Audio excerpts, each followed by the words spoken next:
Hi everyone! When I found the new 54th episode of Skibidi Toilets, I was sure I was watching a parody.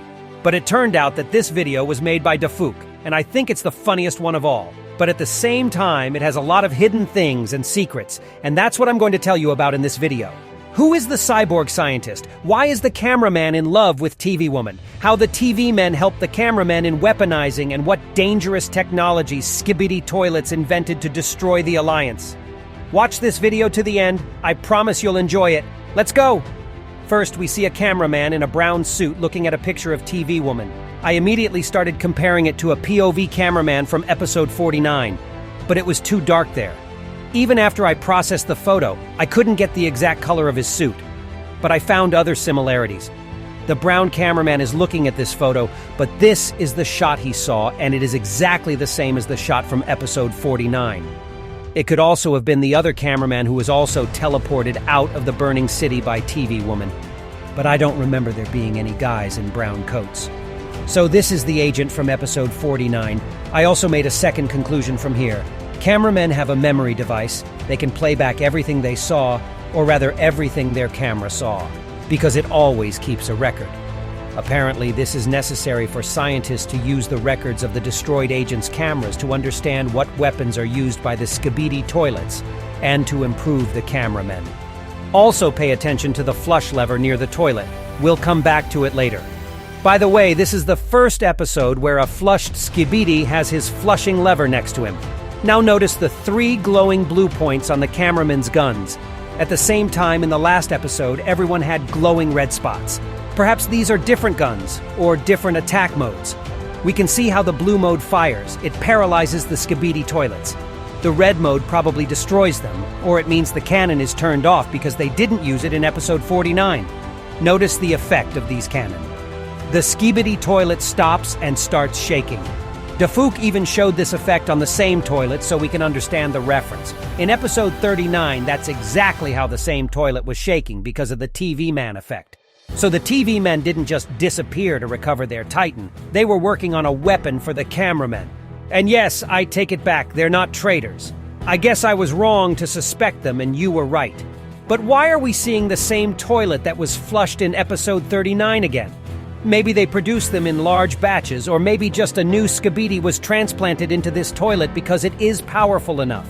I talked about the fact that you can transplant a Skibidi from one toilet to another in the last video. Be sure to watch it when you're done with that. Also, the slap from Cameraman is a reference to Speakerman Titan. That's also how he slapped the Mafia boss in the face in episode 28. I think it's not just a gesture that the cameramen remember him. It's also a hint that we'll soon see him cured of the parasite. I'm really hoping for that. Also notice how these guys stun all the toilets. Although later we see the toilets are upside down, so this agent flushed them all and flipped them over. We hear it in the sounds before the POV cameraman flushes another toilet. By the way, he didn't just flush him, he also climbed up onto the rim of the toilet with his feet. A Skibidi spider appears on the roof, and it's the first gray toilet spider we see. But there's clearly something wrong with him. Why does he have a white flushing lever while the other spiders, even the whites, don't? That said, in episode 41, the spider still managed to flush himself. Perhaps they all have a flushing lever. Dafuq just doesn't make that detail in every video. Anyway, we see a gray lever lying on the ground nearby. Why then does this gray toilet have a white flush lever? That's still not clear to me. By the way, while I was exploring the Skibidi spiders from past episodes, I noticed that a large knife is sticking out of the spider's neck in episode 53. It looks like it's the big Speakerman's weapon. I hope they haven't forgotten about them too and are giving them weapons. It's also strange that the improved spider has no flush protection, although all the other toilets in this episode have one.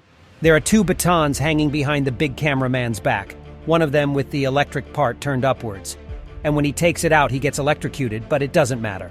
After a second, he gets destroyed by a glitched Skibidi toilet anyway. I even wondered at first why this baton was so orange, because I thought they were black.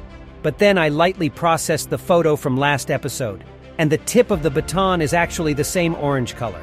I think it's that cameraman who's a fan of the Plunger Man from last episode.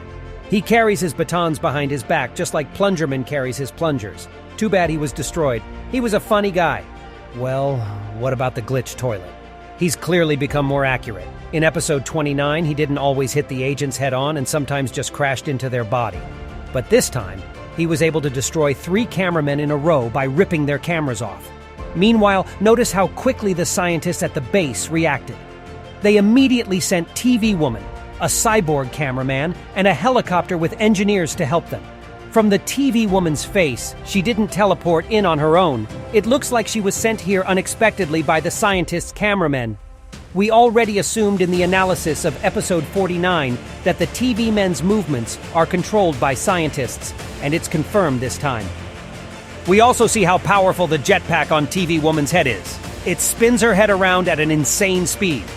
Notice how quickly Skibidi Toilet has fallen under hypnosis. A lightning bolt appears behind his back, which means he's getting ready to accelerate. Even so, he stops quickly under the influence of hypnosis. The TVwoman would not be able to take control of him, because to do so, the parasite would have to fly behind the Skibidi's back. During that time, he would be able to fly away and destroy a couple more cameramen. But the cyborg came to the rescue.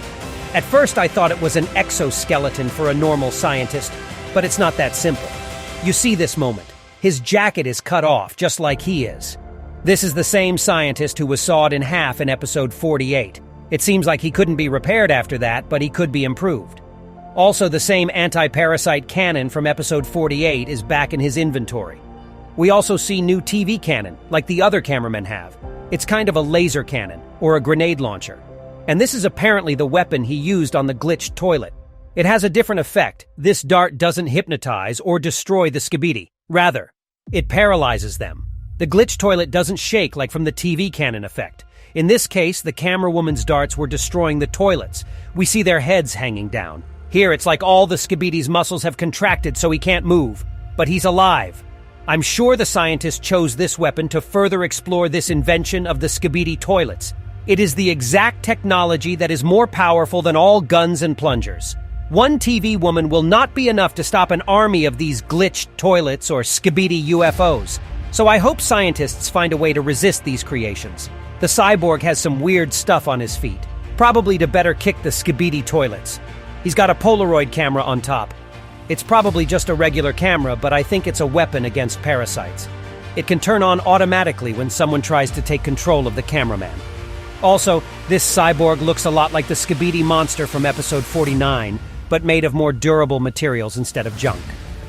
Note the 3 engineers. Most of the broken cameramen are lying around here, but the engineers just ran by. There's only one agent in the distance, but they all decided to run in his direction. That looks weird. What about this moment? I think this brown cameraman symbolizes the whole internet that started simping TVwoman when she showed up. It looks like she didn't want a hug, but as we remember, she's probably being controlled by the scientists in the lab.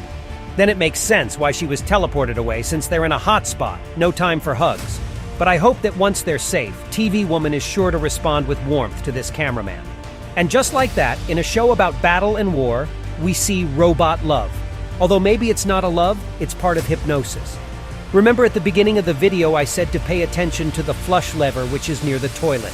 Here we see that the toilet is next to the TVwoman. But here the toilet has suddenly moved further away, and the cameraman has to run to the TVwoman, and the flush lever remains in the same place. It's probably not someone else's ability. It was Dafuk himself. He left the flush lever in place so someone would notice the toilet had moved. And that's it. I hope that we will get more details about the love lines between Plungerman with Camerawoman and Brown Cameraman with TVwoman. And if you like my detailed episode analysis videos, then subscribe to the channel so you don't miss new ones. It was me, ISOTOILET. See ya!